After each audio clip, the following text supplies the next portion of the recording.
Welcome to my channel. I am going to check the blood sugar effect of this cowpea or black eye beans on my blood sugar. I have been suffering from diabetes for almost 39 years, so I am controlling with only tablets without taking insulin. So I like to experiment with new things and how they affect my blood sugar level. So that might help somebody else who is also suffering from diabetes. So there is 100 grams of cowpea or black eye beans, and I have put 140 grams of or 150 milliliters of hot water, so that makes it little bit quick to cook. And then I am going to use a pressure cooker to cook it. We'll see. I am putting about 8 minutes to cook, and if it is not cooked well, I might have to increase. We'll see how it goes, but I like it not to be sort of soggy level, but little bit crunchy. We'll see how it goes.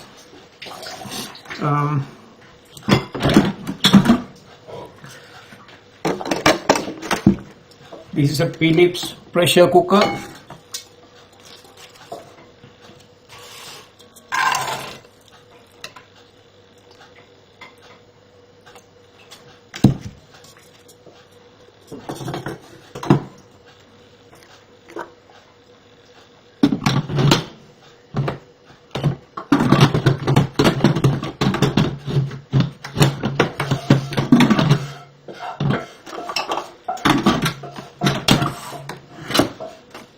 Okay, now, let me show you.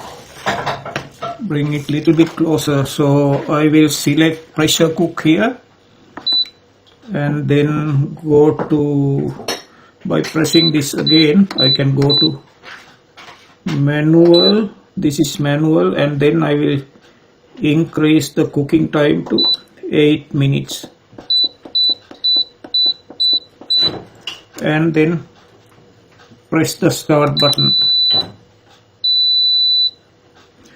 So it will prompt me in 8 minutes, and we'll see how it is going. Okay. So it has finished cooking. So it is now with the light keep warm. So it is only keeping warm. So one thing I should not forget is to release the pressure. Otherwise it could be dangerous, so I am using something like a pen.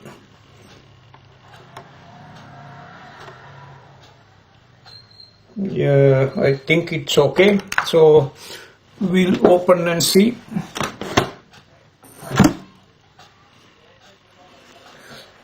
Need to keep this one somewhere here.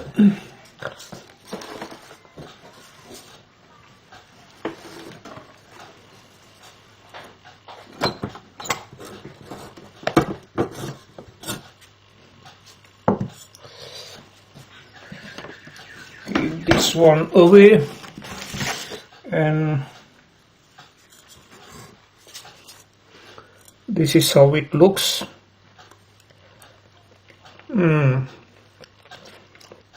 It is not soggy. That is ideal.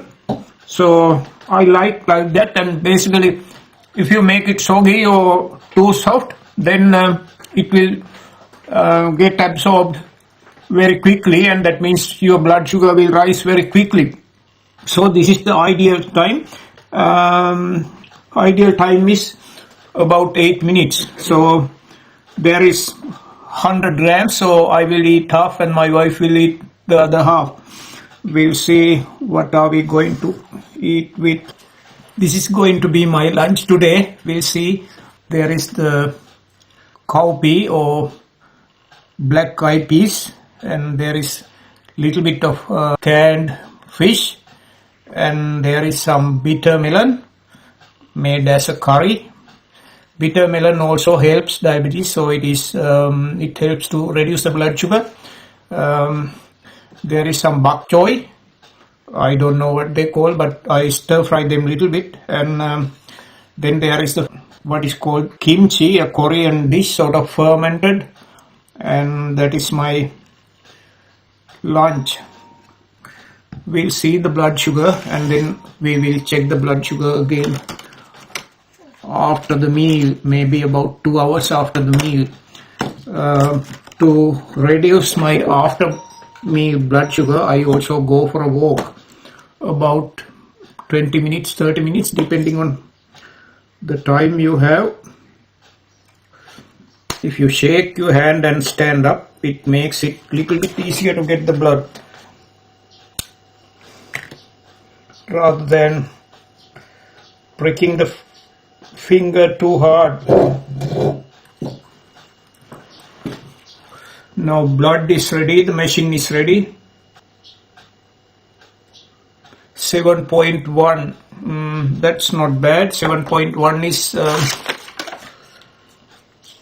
about 128 in American system. Okay, we'll see after the lunch and maybe in 2 hours time.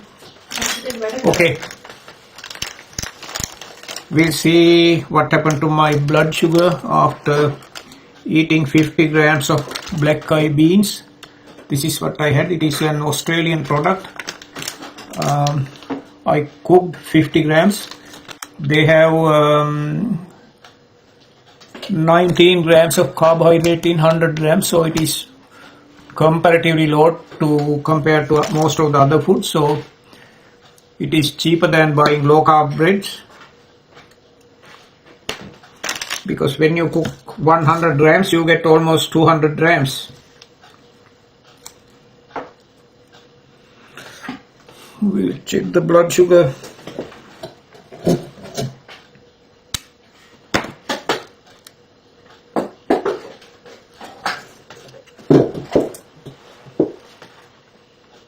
Machine is ready, finger is ready.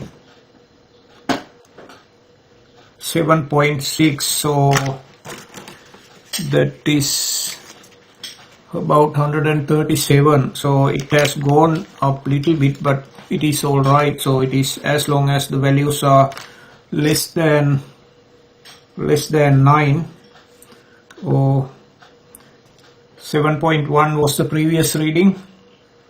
Current reading is 7.6, so they are very good values. So even though I had diabetes for almost 39 years, so I can control with good plant-based foods.